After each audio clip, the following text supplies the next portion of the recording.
Back in December 2020, we did an episode when the Pfizer, BioNTech, Moderna, and Oxford AstraZeneca vaccines were on the horizon. It was an exciting time. We have to be vigilant. But I do think a safe and effective vaccine is the silver bullet. I mean, we don't see polio, we don't see smallpox. This is what vaccines do. This vaccine will be doing its job if a year from now we don't have this virus in our lives. And I absolutely look forward to Thanksgiving 2021. It better be a big feast. And it will be if we do this right. Yet here we are at the beginning of August 2021, and these are the headlines. America's COVID recovery has hit a dangerous roadblock.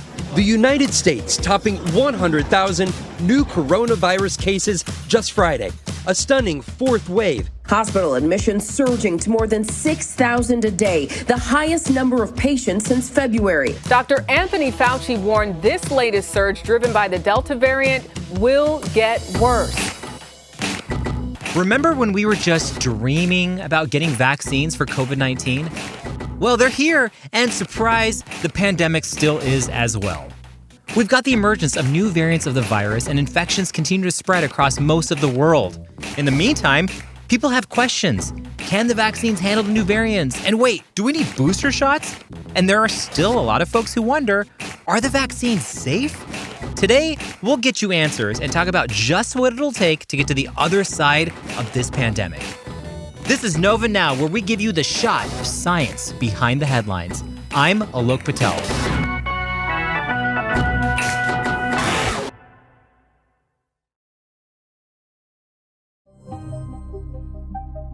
I'm speaking with Monica Gandhi, MD, an infectious diseases doctor and professor of medicine at the University of California in San Francisco.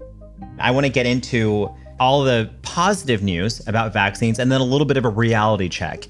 And so, we've seen vaccines roll out, and a lot of the optimism in the beginning was based on clinical trial data. And now we're getting more real-world data. So I'm wondering if you can clear up a little difference for everyone out there of efficacy versus effectiveness and what we know about the vaccines today. The word efficacy is the outcome in a clinical trial. And that already blew us away in terms of what the Johnson & Johnson, the Moderna, the Pfizer, the Sputnik, the Covaxin, actually all of the vaccines looked really good in terms of that outcome of efficacy. Did it prevent disease, symptomatic disease in the clinical trials? And then we saw all this real-world effectiveness data. Effectiveness meaning, how does it look in the real world? And these are looking really good in the real world. And actually, if you stick to one outcome and one outcome alone, that of preventing severe disease. The real-world effectiveness of these vaccines is quite astounding. It's why 99.7% of the people in the hospital right now in the United States are unvaccinated eligible adults, not those who are vaccinated. Our headlines are flooded right now with things about the variants, rightfully, because Delta variant's kind of wild. But for the unvaccinated people out there, what is it about the Delta variant that makes it so contagious? Yeah, it's true. This Delta variant is different. It is more transmissible. There was this question for a while, is it just more fit and it's knocking off the other viruses? No. There are higher viral loads in the nose of people who get infected with Delta variant.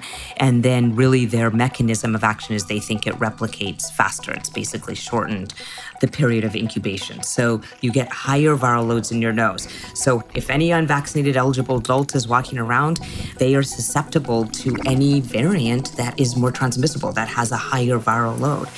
And again, I want to distinguish adults because children are not able to be vaccinated less than 12, but we are not seeing increased hospitalizations among children due to the Delta variant. But the big news lately has been about breakthrough infections, people who are fully vaccinated but still test positive for COVID and may even develop symptoms. Now, we expected some vaccinated people would be infected, but breakthrough infections still appear to be relatively rare, with current data showing infections in less than 1% of vaccinated people. But out of the millions who are vaccinated, that comes out to be large numbers that make worrying headlines. I just wanted to ask you to differentiate what we see and what we know about breakthrough cases versus all the other positive cases from COVID-19 that are presumably from the Delta variant. Yes. I want to divide it into 3 categories of breakthrough. Let's start with asymptomatic breakthroughs. If you are vaccinated, you don't have any symptoms, someone happens to swab your nose, and your viral load is low. Viral load is determined from a PCR test. That's a vaccine success. You just proven that you saw the virus and you won. But then there are some breakthroughs where vaccinated people do get sick. Symptomatic breakthrough is real, meaning there are people who get symptoms that are mild with a breakthrough infection, with the Delta variant. So it gets into your nose. It takes you a while for your B cells to kick in. So B cells are the ones that produce those antibodies. It's going to come out and kill it, but it may take a bit. And that bit of time, unfortunately, will result in something like a cold-like symptoms, or even you can feel like you have the flu at its worst. And that are those symptomatic breakthroughs, but they're not putting people in the hospital in any way, shape, or form. And then the third type of breakthrough is a severe breakthrough infection. Those are rare. To give you a sense of how rare, here's a quick breakdown. As of July 26th, 2021, the CDC reported more than 163 million people in the US had been fully vaccinated against COVID-19. Of those 163 million, 0.004% are patients that have been hospitalized with breakthrough infection. And less than 0.001% of breakthrough infection cases have resulted in death, or just about 8 in a million. So it doesn't mean this isn't working, because what did we promise with the vaccines? We promised to turn it into one of those circulating coronaviruses that we don't care about actually because we get colds, which are those endemic coronaviruses. But the promise of the vaccines were never that you wouldn't get anything happening. In July, there was a major cluster of breakthrough cases in Provincetown, Massachusetts, which helped convince the U.S. Centers for Disease Control and Prevention that vaccinated people could still spread the virus, leading the CDC to update its mask guidance. It now recommends masking up indoors again in areas with high rates of COVID-19, whether you have the vaccine or not. It's also a good idea when you're around children under 12 who aren't vaccinated or anyone who's high risk, such as the immunocompromised. That's partially because right now they don't want vaccinated people in a store with a high viral load to be around an unvaccinated person. And they certainly don't want someone who has a mild breakthrough infection to pass it on. But the Delta variant, it is a different beast. And as bad as the Delta variant is, we know that as long as the virus is still in circulation, it'll continue to evolve, meaning more variants may be headed our way. The vaccine's main job is to give the body a way to remember how to fight that virus in the future. So if the virus mutates, will the body be able to use that memory to fight it?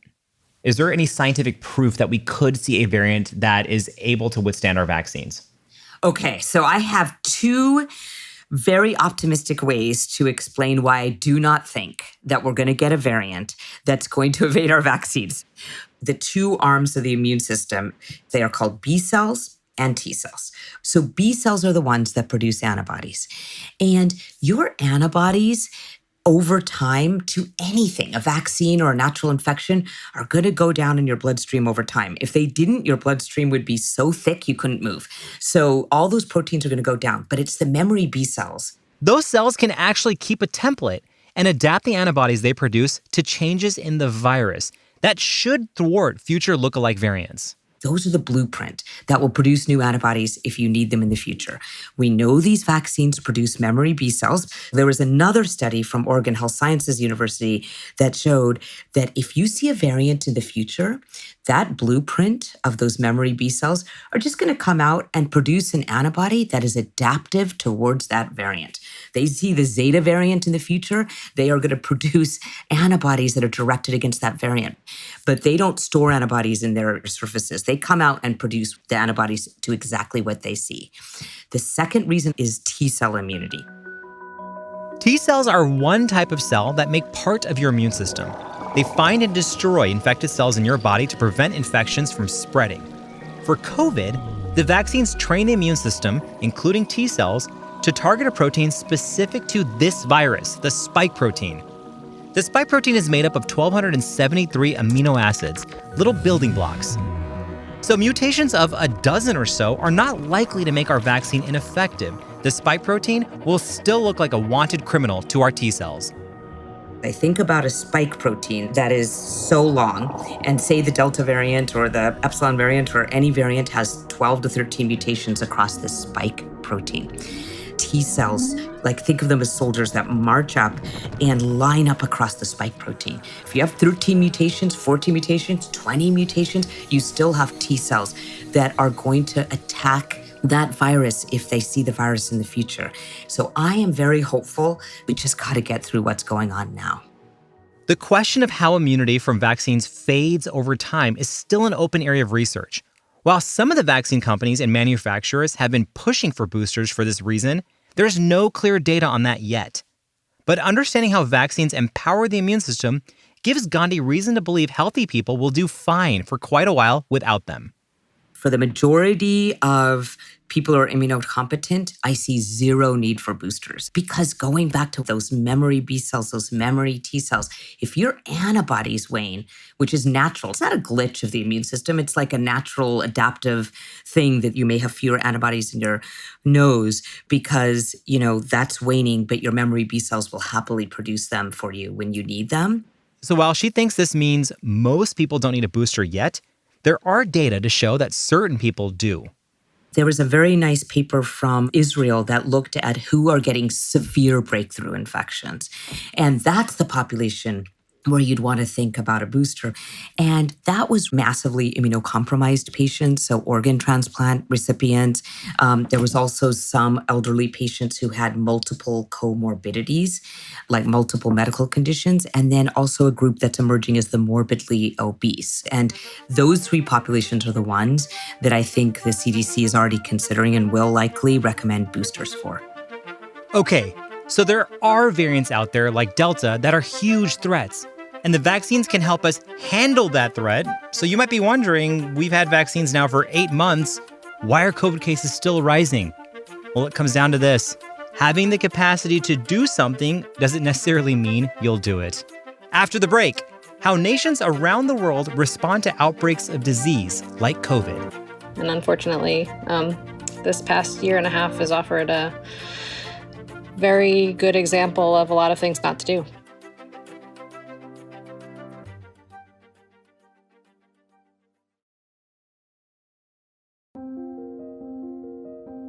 Welcome back. So it's been almost 2 years since COVID first emerged. Why haven't we beaten it yet? Here's where we need an epidemiologist. Jennifer Nuzzo, Doctor of Public Health, is at the Johns Hopkins Bloomberg School of Public Health and is a senior scholar at the Center for Health Security. She also directs the Outbreak Observatory. Its mission is to build our understanding of what works against biological threats we know about so we're ready for whatever hits us next.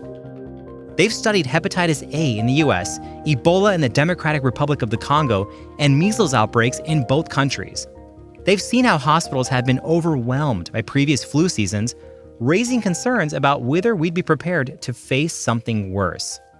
So in December of 2019, I was actually on holiday with my family just before New Year's, and I got a note from my team, and somebody suggested, there's this strange outbreak that's happening in China. Some people think it could be SARS. Maybe we should cover that. On January 2nd, 2020, the observatory wrote their first blog post on this novel respiratory virus, which was soon all anyone was talking about on the news. China has identified the cause of the mysterious pneumonia outbreak in Wuhan city, and it's from the same family that caused the deadly SARS epidemic 17 years ago. It's a new type of coronavirus. You are never going to forget that holiday with your family, are you? No, the last taste of freedom, and there was the inkling of what was to come. Jennifer Nuzzo co-led the development of the Global Health Security Index, which measures how equipped countries are to handle biothreats.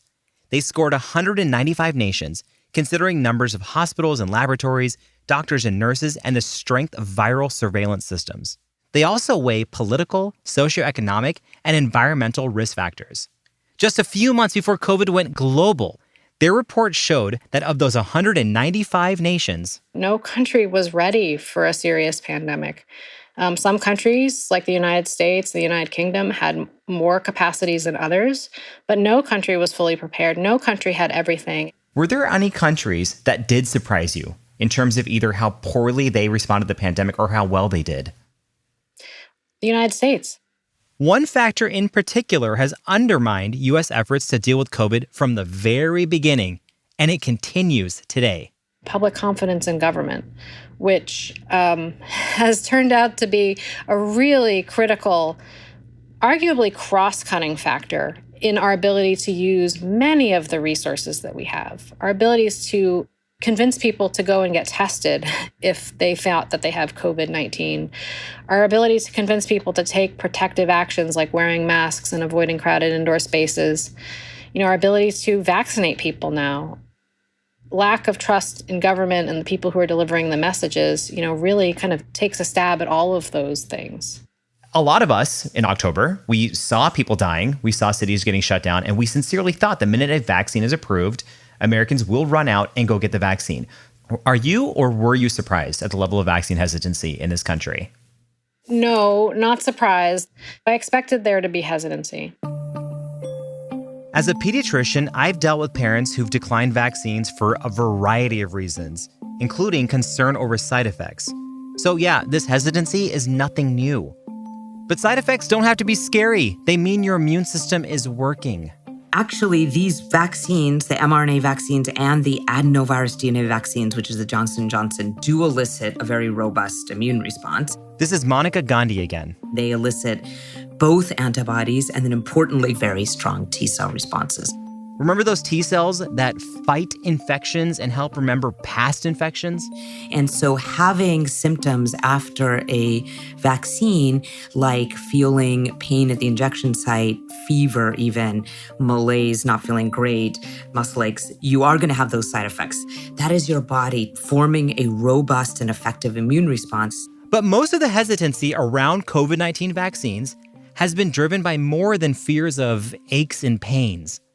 Back to Jennifer Nuzzo. We got a little bit of foreshadowing when we were studying the measles outbreaks because we were starting to hear from public health officials about basically disinformation campaigns that they had noticed that were incredibly sophisticated.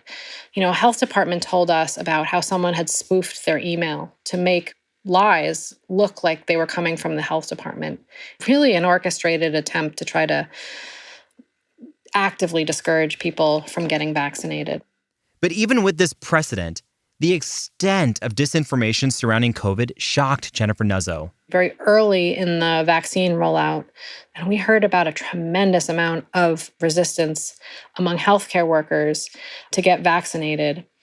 Now, it wasn't the doctors and the nurses who were seeing patients, but it was other people in the health system who should have seen the impact COVID was having on their hospital and their community.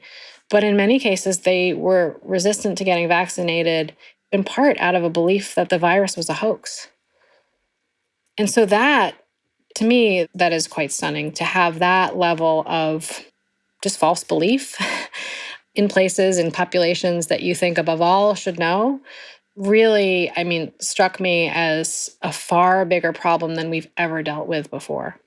Family and friends play an important role in convincing those around them to get vaccinated. Jennifer Nuzzo says it's going to take a concerted effort from all of us, not just the medical community, to get enough people out there to get the shot. I have become increasingly convinced that we need bigger solutions. And the spreading online of the amount of disinformation that's out there is killing us, literally killing us. She cites research from the Center for Countering Digital Hate on what they're calling the disinformation dozen. Almost 2/3 of the online lies about vaccines are spread by just 12 highly influential personalities. These are people who have made businesses out of spreading lies. $36 million industry for these 12 individuals who, in some cases employ bloggers and people in multiple countries to try to spread the disinformation. U.S. Surgeon General Vivek Murthy has issued an advisory on how misinformation is hampering our efforts against COVID. New York City Health Commissioner Dave A. Chokshi has written an open letter to Twitter and Facebook CEOs to root out those responsible for planting untruths on their platforms. And because the forces of disinformation are so insidious, especially on social media, Jennifer Nuzzo encourages us to feel compassion for those who are taken in by these campaigns. Start from a place of empathy. One thing I have commonly found among the people that I talk to who have these beliefs is they first of all talk about not knowing who to trust and not knowing where to go for their information. And when I ask them, can you talk to your doctor? It is very common that they say they don't have one. For people who have not benefited from the medical establishment for much of their life, who have probably had trouble accessing it and have not been able to come to see it as a resource to them, to suddenly now have this new tool that's here to save them. I think we have to understand the forces that have created susceptibility to this misinformation and to try to at least hear people out in why they feel a certain way and why they're scared. Jennifer Nuzzo is taking every route possible to get the correct information out into the world, even serving as an advisor on the movie Borat's subsequent movie film. In the film, the COVID shutdown forces Borat to stay in the home of two conspiracy theorists. Where is everybody?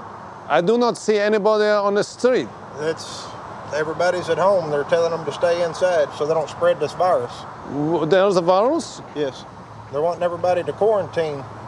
I do not have nowhere else to go. Could I stay in your home? She then appeared in the follow-up documentary series Debunking Borat, addressing the myths from the film. Working on that project in particular was really a privilege. In Debunking Borat, I got to talk to two gentlemen who, probably have beliefs that align with QAnon believers. I think when you hear about these things on the news, we have a tendency to kind of like other people and think that they're not like you. But these are two gentlemen who are just trying to figure out their way in the world, just like the rest of us. They're trying to take care of their families and take care of themselves in the same way. And just unfortunately, they've, along the way, accumulated beliefs that I think are hurting them more than they're helping them. I think we have to constantly be in feedback mode where we take in what people's complaints are so that we can understand if we need to do something differently. But it seems like it literally is just a matter of vaccine distribution to contain this pandemic. That's what it's going to take. Am I correct in just saying that boldly? Like, this is just a matter of getting vaccines out there? The return to normal is only going to be achieved through immunity. And there are two ways to do that. You can get vaccinated and be protected against severe illness, or you can get the virus and play roulette. One of the biggest challenges is the fact that people who don't have symptoms potentially can spread it. And that just makes control without vaccines much, much harder to do. And in particular, these new variants are potentially shortening the incubation period, the period of time from which you're exposed to potentially you can transmit it. That makes it even harder to intervene using contact tracing and isolation and quarantine to try to stop transmission. So really important that we vaccinate. Which brings us back to the question of boosters and how that discussion's impacting parts of the world where people want the vaccines but can't get them. Because that's part of the reason why I think countries are holding on to vaccines that they're not using, as opposed to sharing it with the countries in the world right now who have not even had the opportunity to give even their most vulnerable people a first shot. It felt very premature to talk about booster shots in this theoretical sense in the United States rather than talking about global vaccine equity. That should be the priority right now, correct? From a public health perspective, yes. We need to make sure that it's not just us who has vaccines, but the rest of the world, because it's not going to serve us well if the virus rages in other parts of the world unchecked. Unfortunately, when we're talking about vaccine equity and the ability to roll out vaccines and vaccine uptake, all correlations lead to income. So, about 75% of the vaccines that have been administered in the world to date have been administered by about 10 high-income countries. That is the single biggest predictor of not only who has access to vaccines, but also who is starting to require vaccination for travel and require vaccine passports. So inequities are going to compound, and they are compounding along income lines. So while in the spring and early summer, life felt like it was starting to return to normal in some parts of the U.S., In many parts of the world, the variants were destroying lives and upending some countries' success at controlling the virus. Particularly with the Delta variant being as transmissible as it is, a number of countries that had been previously great at responding to COVID are now having extraordinarily heartbreaking surges in cases and ultimately, deaths. Delta is just outrunning those efforts and just making it near impossible. So when I see places like Australia, which for the last year was not even wearing masks, quarantining anybody who was coming into the country, really being aggressive with their contact tracing efforts and testing, despite all of that now having, multiple cities under lockdown and no signs of the spread of the virus abating despite those efforts, really, I think, underscores the urgent need to vaccinate people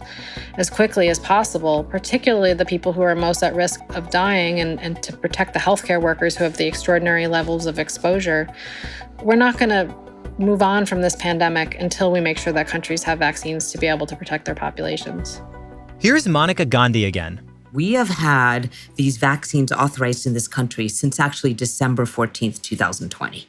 Any death worldwide from COVID-19 is essentially preventable.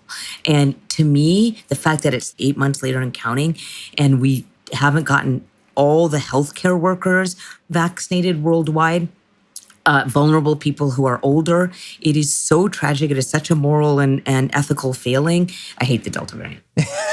I hate the Delta variant too. I hate it so much. The Delta variant is just wrecking all this progress. And for those of us who were from India originally, I have to say it was a very tragic time, as you know.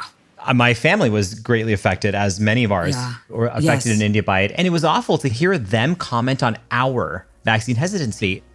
So Monica Gandhi's and Jennifer Nuzzo's most important recommendation for everyone when it comes to the vaccines, this incredible weapon we now have to fight COVID-19. They are safe. They are effective. About 3.8 billion people have received the mRNA vaccines worldwide now. Please take it. Just please get vaccinated, folks. Let's end this.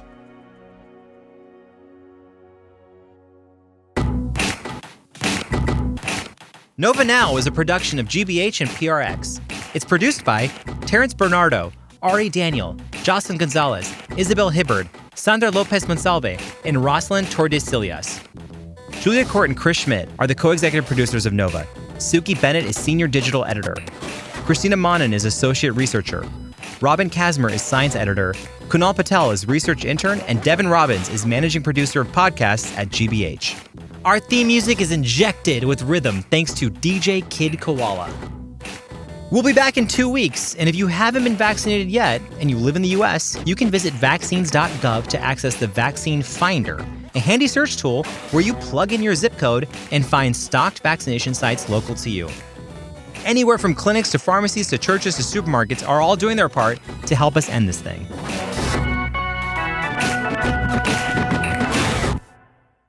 GBH.